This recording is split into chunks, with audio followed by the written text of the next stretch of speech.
Score ചെയ്യുക എന്ന് പറഞ്ഞാൽ എന്താണെന്നറിയോ? സ്കോർ എന്ന് പറഞ്ഞാൽ ഈ എക്സാമിനൊക്കെ സ്കോർ ചെയ്യുക, ഈ സ്കോർഡ് ഫോർ ആൻ എക്സാം അല്ല.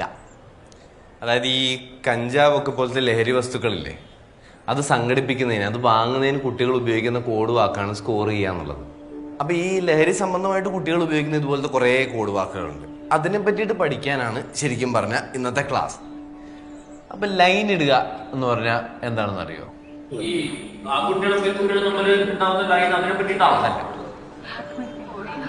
MDMA എന്ന് പറയുന്ന ഒരു രാസലഹരി ഉണ്ട്. അപ്പോൾ അത് ഉപയോഗിക്കുന്നതിനുള്ളൊരു കോഡ് വാക്കാണ് ലൈൻ ഇടുക എന്ന് പറയുന്നത്. ഈ ജോയിന്റ് അടിക്കുക, സ്റ്റിക്ക് അടിക്കുക, അതൊക്കെ എന്താണെന്ന് അറിയാമല്ലോ അല്ലേ? സ്റ്റിക്ക് ഇതല്ല.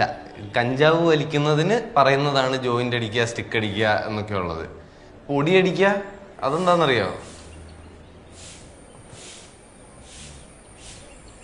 ഇവിടെ നോക്കി, ആ പൊടി അടിക്കലല്ല, കൊക്കെയിൻ ഇല്ലേ, കൊക്കെയിൻ ഉപയോഗിക്കുന്നതിന് പറയുന്ന കോഡ് വാക്കാണ് പൊടി അടിക്കുക എന്നുള്ളത്. പേപ്പർ ഇടുക എന്താണെന്ന് അറിയോ?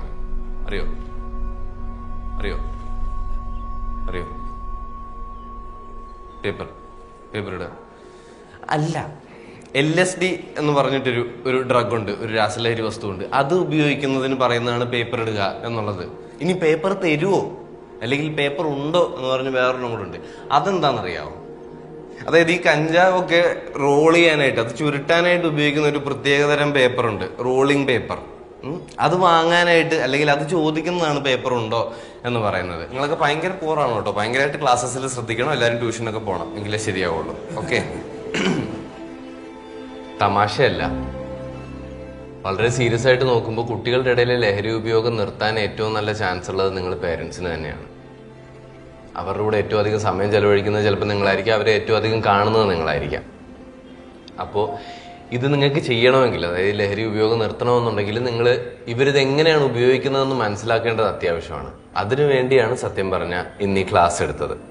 നിങ്ങൾ പ്രധാനമായിട്ടും ശ്രദ്ധിക്കേണ്ട ഒരു കാര്യമുണ്ട്, കുട്ടികളുടെ സാമ്പത്തിക ഇടപാടുകൾ.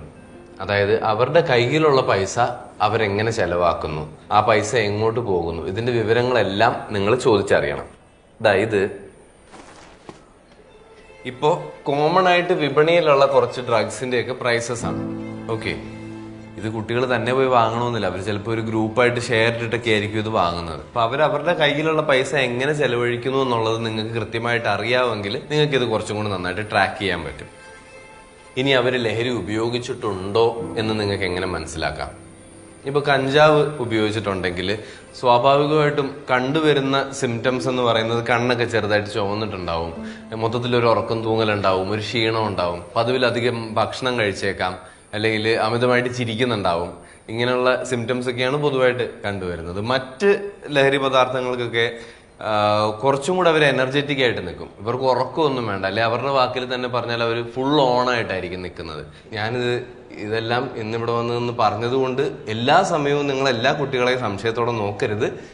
ഓക്കെ, ഇനി അഥവാ നിങ്ങളുടെ കുട്ടികൾ ലഹരി ഉപയോഗിച്ചിട്ടുണ്ട് എന്ന് നിങ്ങൾക്ക് മനസ്സിലാവുകയാണെങ്കിൽ നിങ്ങൾ എന്താ ചെയ്യുക?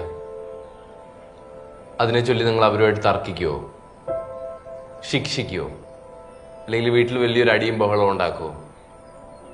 ഇതൊന്നുമല്ല ചെയ്യേണ്ടത്. ഇതിന് പരിഹാരം നിങ്ങൾ ഒറ്റയ്ക്ക് കണ്ടുപിടിക്കണമെന്നില്ല. 14405 ഒരു ഹെൽപ്പ് ലൈൻ നമ്പറാണ്. ഇതിലേക്ക് വിളിച്ചാൽ നിങ്ങളുടെ കുട്ടികൾക്ക് ലഹരിയിൽ നിന്ന് പിന്മാറാനായിട്ടുള്ള സഹായം മുഴുവൻ നിങ്ങൾക്ക് ഈ ഹെൽപ്പ് ലൈൻ നമ്പറിൽ നിന്ന് കിട്ടും. ലഹരിക്കെതിരായിട്ട് നമുക്ക് എല്ലാവർക്കും ഒറ്റക്കെട്ടായിട്ട് നിൽക്കാം, ഫൈറ്റ് ചെയ്യാം. Okay, class dismissed.